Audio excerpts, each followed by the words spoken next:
तर नमस्कार सगळ्यांना, माझ्या यूट्यूब चॅनलवर सगळ्यांना माझं व्हिडिओ स्वागत आहे. तर मी आज बनवणार आहे मच्छीचं कालवण. तर तुम्ही बघू शकता त्यासाठी मी काय काय मसाला काढला आहे. कांदा, टोमॅटो, कढीपत्ता बारीक वाटून घेतलेला आहे, एक खोबरं, तीळ आहेत. त्यासाठी मी तुम्हाला पोस्ट दाखवलेली आहे. त्याच्यामध्ये मिरच्या, अद्रक, लसूण, कढीपत्ता ते घेतलेलं आहे. ही मच्छीला मी मस्त मीठ वगैरे लावून ठेवलेलं आहे. आता हा मसाला मी आता कांदा, टोमॅटो, मिरची मस्त बारीक वाटून घेतलेला आहे.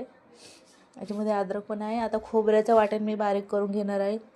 खोबऱ्याचं वाटण बारीक करून याला खूप बारीक करायला लागतं, तर कालवण चांगलं होणार. हे बघा, मी एकदम पूर्ण बारीक केलं. याला ओलं खोबरं आहे. तुम्हाला जे पाहिजे ते घेऊ शकता, पण ओलं खोबरं लावलं तर कालवण खूप छान लागतं. मालवणी टाईप कालवण बोलतात त्याला. आता कढई ठेवली आहे. कढईमध्ये तेल टाकूया.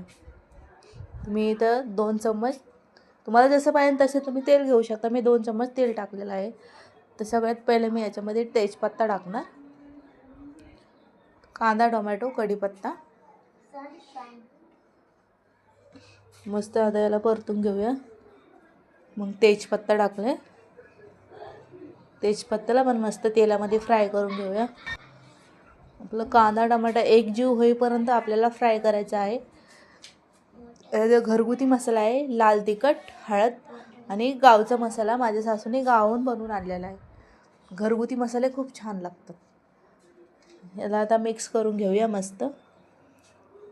तेल सुटेपर्यंत आपल्याला कांदा टोमॅटो मसाले मस्त परतून घ्यायचे आहेत. मग आता वाटलेलं वाटण आपण टाकणार आहोत. तर मीठ टाकायचं. मीठ टाकल्यावर कांदा कसा चांगला शिजतो. कांदा टमाटा याचा एकजीव होतो. हे बघा, तुम्ही बघू शकता. आता हे वाटलेलं वाटण आहे. हे अद्रक, लसूण, मिरची, कोथिंबीर, कांदा, टोमॅटो याचं वाटण आहे. हे बघा, तुम्ही बघू शकता. मिक्स करून घेतलं मी. आता आपल्याला खोबऱ्याचं वाटण पण टाकून घेऊया. हे खोबरं आणि थोडंसे तीळ घेतलेलं मी. तिळाने थोडंसं टेक्स्चर चांगलं येतं. आता आपण याला मस्त परतून घेऊ. परतल्यानंतर तुम्ही बघू शकता, याला चांगलं मसाल्याला तेल सुटेपर्यंत आपल्याला मसाला परतायचा आहे. आपल्या मसाल्याला तेल सुटलं आहे, बघू शकता तुम्ही. तुम्ही पण करून बघा. मालवणी टाईप कालवण. आम्ही मच्छी बोलतो, तुम्ही काय बोलतात कमेंट करून सांगा मला नक्की. हे बघा, आता मी पाणी गरम करून ठेवलेलं आहे. याच्यामध्ये गरम पाणीच टाकायचं. कधी पण तुम्ही कोणती भाजी करत असाल, मच्छी, चिकन, मटण, कोणती पण रस्सा भाजी करणार असेल तर गरम पाणीच टाकायचं. मी आता याच्यात टाकलेलं आहे गरम पाणी.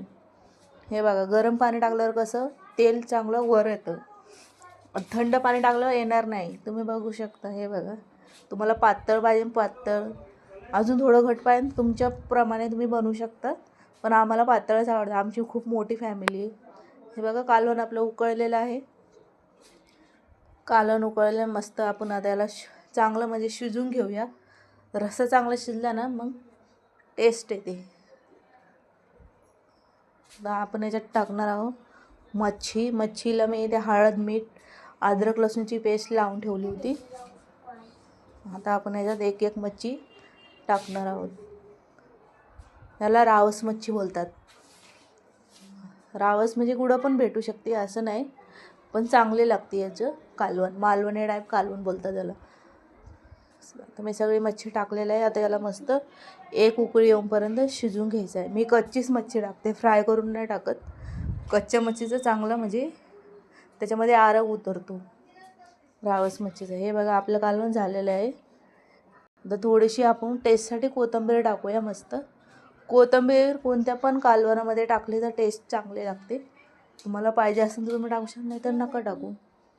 मी टाकते. हे बघा, मस्त तरी आली आपल्या कालवणाला. तुम्ही बघू शकता. मच्छी पण आपली मस्त शिजलेली आहे.